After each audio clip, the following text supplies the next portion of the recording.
Қайырлы күн қандар, қалдарыңыз қалай? Бүгін біз сіздермен басқа тігетін боламыз. Міне сіздерге осындай лекала беріледі. Мына алдыңғы бой, артқы бой, сосын осындай белдіктері беріледі. Корсеттің белдіктері. Енді біздерде қандай матадан тігесіздер, оны өз қалауларыңыз бойынша тіге бересіздер. Мен мынау покер матасын алдым. Менде қолымдағы бар мата осы. Ешқандай дублерден ештеңе жабыстырмаймын, тек өзі. Алдыңғы бойда 2 деталь пішіп аламыз. Артқы бойды бүктеп 1 деталь пішіп аламыз. Тура осылай астар бүліктен 2 деталь, артқы бойды бүктеп пішеміз. Сосын белдіктерінде жазылып тұр. Алдына 4 деталь, артына 2 деталь. Белдіктерін осы негізгі матадан пішіп аламыз. Артқы бойды бүктеп 2 деталь пішеміз. Мынадан тура осылай 4 деталь пішіп аламыз. Енді мен сіздерге лекалаға, наверное, оюын салып дайындап қоямын. Мен өзім осылай оюды сызып алдым. Бұрын бала кезде сызып алушы едік қой. Міне осылай. Өздеріңіз қалаған узорды сызып сала берсеңіздер де болады. Мен осы узорды салып, осылай қиып алдымдағыны соны ручкамен сызып шықтым. Енді мынаның үстін моншақтап тіксеңіздер де болады, болмаса краскамен суретін салсаңыздар да болады. Енді оны сәндеу өз қалауларыңыз бойынша. Мен ою салмай ақ қояйын, ол менде кеппей тұрады. Үстінен кәдімгі жіппен тура осы оюды машинкада сырып алсаңыздар болады. Қандар, мен мына оюды салып қойдым ғой. Бұл оюды моншақтасаңыздар, осыны құрастырмай тұрып моншақтайсыздар. Егер моншақтайтын болсаңыздар, моншақтамай краскамен сурет салатын болсаңыздар, қазір мен соңынан салам. Қазір бірінші ол кебуге уақыт керек. Мен мынаны сабақта түсіріп тастау үшін бұны соңына қалдырам. Қазір енді осыны тігіп құрастырып тігетін боламыз. Енді ол үшін бізге негізгі детальдерін аламыз. Мен мынау сіздерде мынау тіке түскен жағы, бұл алдыңғы жағы. Мынау біздің бөксе жағымыз. Артқы бойды алып, алдыңғы бойдың оң беттеріне беттестіріп, мына жанын 1 сантиметрлік тігіспен қандар, бір жағын тігіп алдық. Тура осылай екінші жағын тігіп аламыз. Тігісімізді ортасын ашып өтіктейміз. Астар бөлікті де тура солай қосып аласыздар. Сосын негізі бұл басқаны тігудің ешқандай қиындығы жоқ, өте оңай. Сосын белдігін қосып біріктіреміз қазір. Мынау екінші жағын тігіп аламыз. Сосын астар бөлігін тігеміз.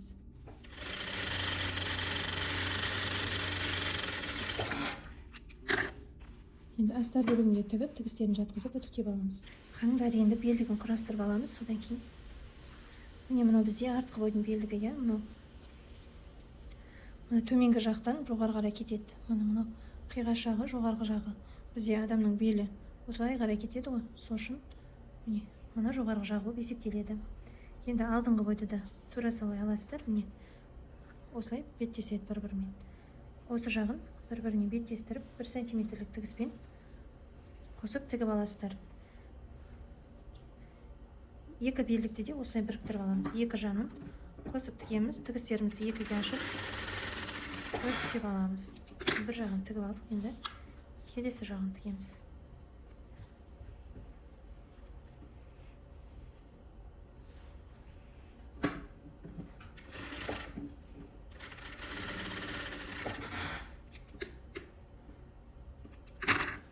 Міне бір белдік жасап алдық. Енді келесі белдікті де тура осылай дайындап аламыз. Қадымдар, енді мына белдігімізді тігіп алдық. Енді сіздерде белдікке қоятын люверс бар ғой, домалақ корсеттің жаңа шнурын өткізетін. Ондай болмаса, сіздерге осындай корсетный шнур керек болады. Корсетный шнурды сол люверстің орнына тігіп кететін боламыз. Менде негізі люверсім бар, бірақ енді сіздерге жаңағы шнурды қосып көрсетейін. Енді осы белдігімізді жаңағы біз айттық қой, мынау бізде жоғарғы жағы, сол жоғарғы жағын 1 сантиметрлік тігіспен қосып аламыз. Тек қана жоғарғы жағын ғана қосып шығамыз. Сонда мынау тігістері бір-бірімен тура келу керек. Сол жағына мұқият болыңыздар.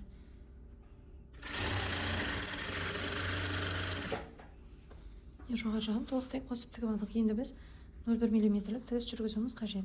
Мынау тігісті лапканың осы жеріне тақап отырамыз. Ішкі тігісті астар бөлікке қарай жатқызамыз. Яғни осының бір жағы астар бөлікке, бір жағы сыртқа қарай шығып тұрады.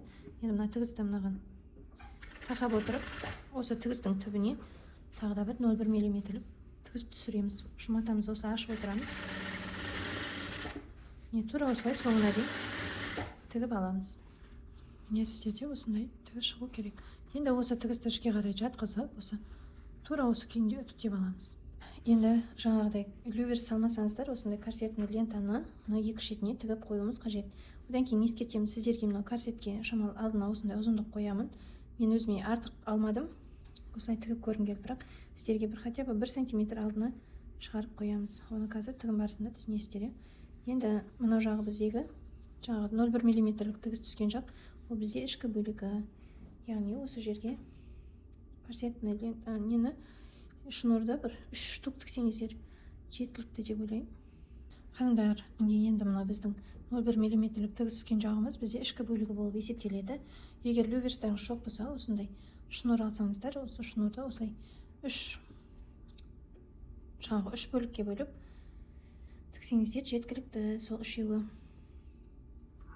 осылай көзбен өлшеп алыңыздар. Қатты ұзын болудың қажеті жоқ. Мына жерде менде сызықтың бойында тігіз түскен, тігістен сәл бір 0,5 см асырсаңыздар жетеді. Қатты үлкен болып көрініп тұрғаны әдемі болмай қалады. Осылай 3 штук қиып аламыз. Келесі жаққа тігіп көрсетемін енді.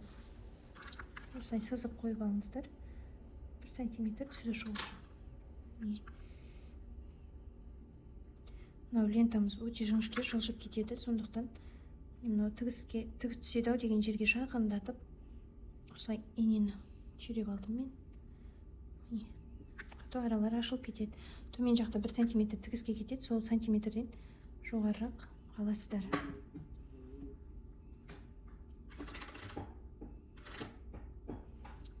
Біреуін тіктік, енді екіншісін тігеміз. Араларын сәл 0,5-1 см ашық қылсаңыздар жеткілікті.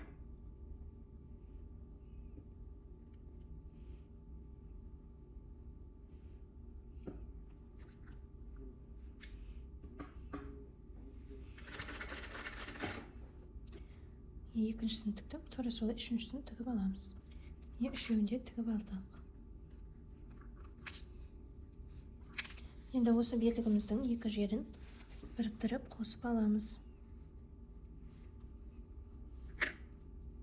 Екі шетін 1 см тігіспен қосып тігеміз.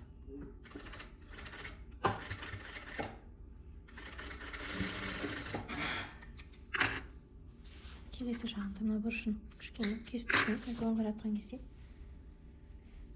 жаман болып шығып тұрмас үшін.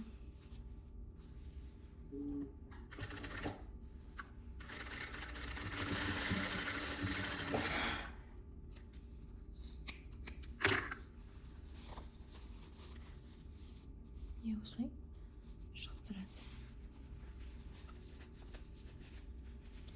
Бұрышын жақсылап үшкір немен шығарып аласыздар. Енді осы біз белдігіміздің тура ортасын алып аламыз дағыны, оған белгі қоямыз. Енді корсеттің артқы бойдың тура ортасын тауып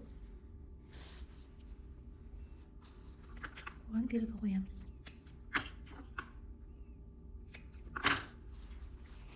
Енді осы оң бетін беттестіреміз. Одан кейін жаңа қараңыздар, мына біз 0,1 мм тігіз түскен жағымыз, бұл бізде ішке қарайды. Яғни мына жағын корсетке беттестіреміз. Міне осылай беттестіріп қойып, инемен түйреп қоямын.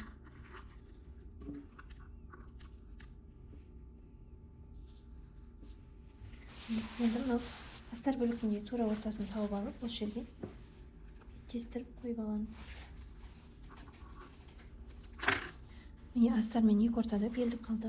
Енді мына тура жан тігістерін бір-бірімен туралаймыз да, бұларды да инемен түйреп аламыз. Түйреп шықтық. Енді мына белдігімізді алып, белін қосып шығамыз. Енді мына жерде бізде тігіске кішкене 1 см-дей жетпей тұрады. Сіздерде одан да көп болуы мүмкін. Себебі белдік корсеттің алды, басканың алды ашық тұрады да. Енді осыны 1 см тігіспен толықтай қосып аламыз. Ортадағы белдігіміз қалып кетпеу керек.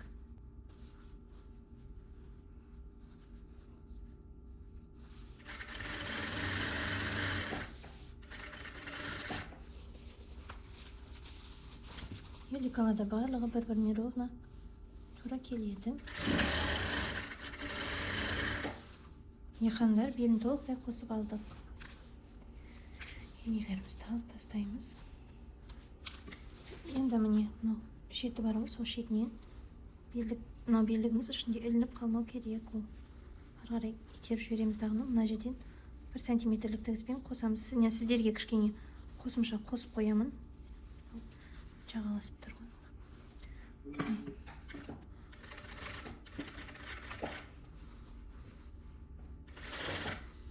Осылай 1 сантиметрлік тігіспен қосып шығамыз. Міне алдын қостым, енді төменгі жағын жалғастырып кетемін тігісті. Міне.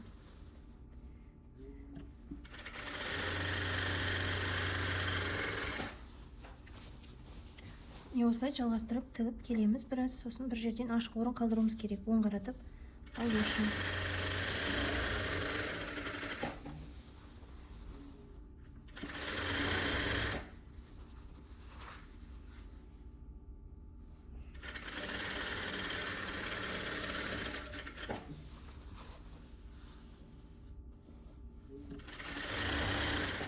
Міне мынау артқы бой, мынау жан тігісті, сол жан тігісіне жеткізбей орын қалдырып кетеміз. Закрепка бердім, кішкене орын қалдырам дағыны.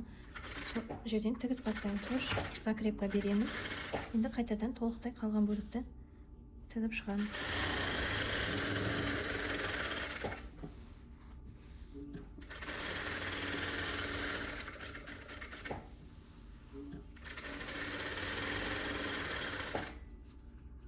Осылай айналдырып қосып аламыз.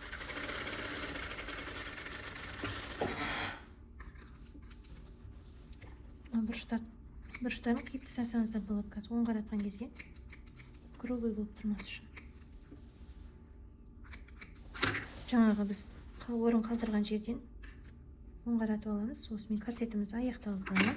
Өте оңай. Мына жерді қолмен көктеп тігіп қоясыздар. Сонымен оң қаратып жақсылап үтіктеп шығамыз.